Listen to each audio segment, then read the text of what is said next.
question yang ni mungkin agak hangat sebab saya rasa trend dia nampak agak baru kan.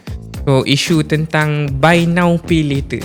So ada juga yang pakai abbreviation lain, singkatan lain kan, tapi in the end adalah pay laternya tu di belakangnya tu.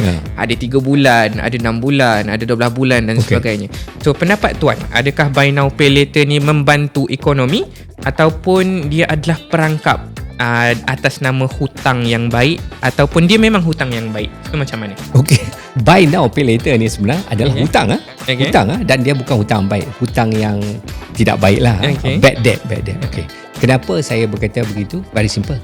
Ada good debt ni, hutang yang baik, ada 3 situasi. Satu, kita pinjam duit untuk menyambung pelajaran.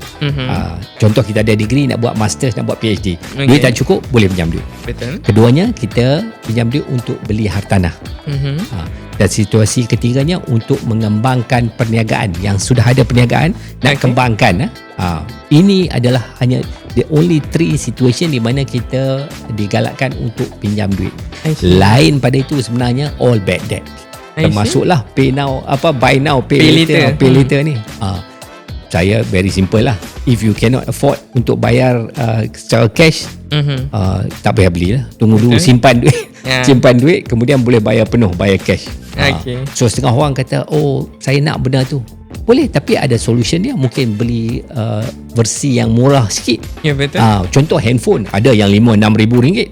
Tapi I think kalau boleh beli handphone yang I think 2,000 ringgit pun canggih sekarang kan? Dengan spek yang mungkin lebih baik, ataupun lebih baik. Instead of just brand loyalty dan sebagainya. Betul. And also bukan itu saya, bukan spek yang lebih moderate sikit, tapi kita boleh beli spek yang tinggi tapi second hand. Second hand ada juga pilihan ada untuk pilihan. second hand kan. So boleh saja. So dalam kata lain, simpan duit dahulu, beli kemudian. Jangan gunakan buy now pay later ni. I see.